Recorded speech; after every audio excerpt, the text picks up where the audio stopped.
Hey, you guys, it's Jade, and we are live from South by Southwest. And Ron Gallo is in the house. We've been enjoying Heavy Meta so much at the current. Dude, so A, thank you for putting out an amazing album. Thank you for listening to it. Ron just played a show. You guys missed it. I'm sorry. Where did he play? You did. Where did he play? Oh, just backstage.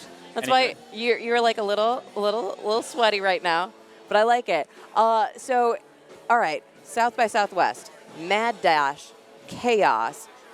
Why do you do it? You know, we just do it to potentially monetize assets, help create content, promote heavy cash flow in the first quarter, promote corporate synergy. Brands. No, you know what it is for me? It's all the really awesome people behind the scenes, friends, people that we work with and help us make music that put on incredible parties. And, you know, you run around like a maniac, but it's all out of love, and it's all cool people doing cool stuff. You see a lot of your friends from all over the country that you can't normally see. It's, you know, it's a hustle, but I kind of like it in a way. Well, that's music industry in general. It's a hustle, but you gotta love it. Yeah, you have to love it. If you don't, then why? Well, so speaking of loving the music, you were in a band for a number of years in Philly, and then you kind of changed everything up. Did you have to like decompress? What did you do in between Toy Soldiers and doing your own thing?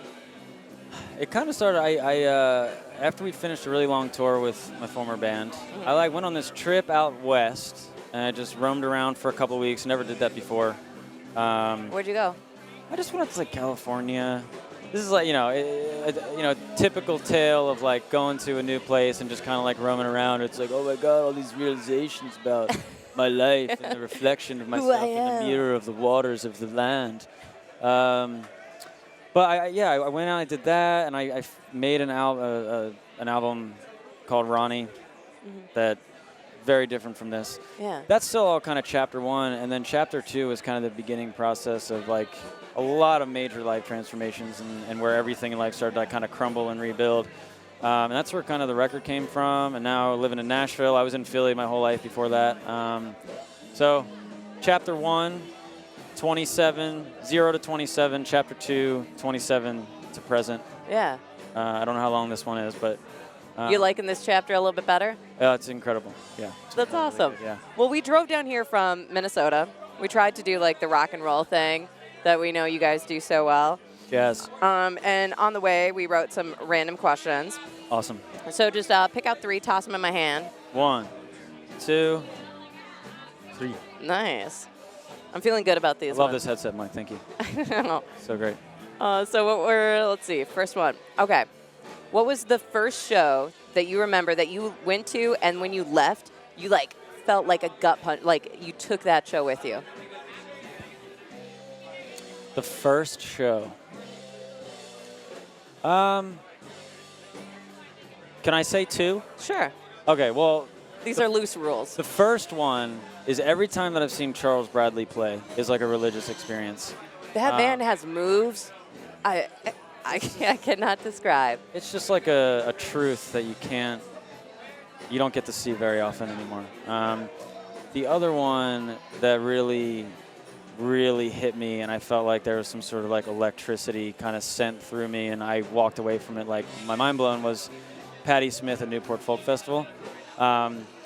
You have Patti Smith, who is like yelling like, "This is the only weapon we need," and she holds her guitar, and then she rips all of the strings off one by one, and she kicks her amp, and it's just like, I felt like she ignited the spark of like a revolution just in that one set, and she has done that already like 100 times. That's kind of like her career MO, is like shaking things up.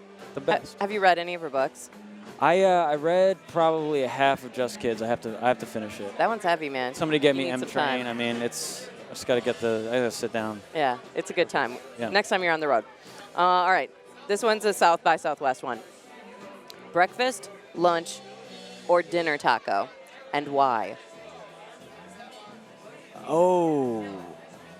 You know what? I'm going to go with breakfast is a very important meal. First meal of the day. Most important meal of the day for me. And I like the egg, potato, maybe a veggie sausage taco in there. Are you a salsa? Maybe a little salsa. Yeah. Not too spicy. I don't really get too in the spice. But I'm going to go with breakfast taco. And that that exact taco would be. I feel like I validate that choice. It was a good one. All right. What's a song you've been listening to nonstop, like 10 times in a row? Could do that right now. Lately, Yeah. Pumping Blood by Lou Reed and Metallica off the album Lulu. Wow, that is a choice, man. Is there any particular reason? You just feel it in your soul? Well, have you heard that record? Yes. So you know. Yeah. You're on the inner circle of the It's an interesting choice. The pure magic that is Lulu. Yeah, it's like a kind of humor, psychopath, odd thing that has kind of brought our whole band together. And then like we see our friends in tour and they're like, you know about Lulu, don't you? So we have this like a lot of inside jokes and like quoting lyrics, but we listen to Pumping Blood probably 10 times a day since we've been down here. That's perfect. I think that's a perfect South by Southwest song. It feels like the energy that you have here too. Pumping blood, the tributaries of my heart. We grow apart. See, I know I have like all these one-liners that Lulu It's does. all in there. It's insane. Well, we have one last question for Ron Gallo at South by Southwest. And the question is in regards to one of our hometown heroes who sadly passed away last year, Prince. We're asking everybody, do you have any memories or is there a story or maybe a song in particular that you have that you can share with us because we're just gathering them? One time, it was my friend Kyle, my old roommate in Philly's birthday. Yeah. And for his birthday, we threw a Prince tribute show because he loved Prince. And he asked me to sing When Doves Cry. And, I have tons of love and respect for Prince. I haven't dug in too much. I've seen Purple Rain.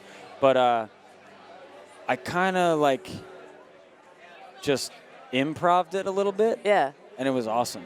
Like, I really... to hear Prince and then to sing a Prince song, sort of thrown into the fire. Yeah. That's my Prince memory, really. I like that. It's a good song because you can hit the high highs and the low lows all in the same time. Oh yeah. That's cool. Well, Ron Gallo, thank you so much for stopping by. Thanks so much for having me. This is The Current live at South by Southwest. Thanks for watching.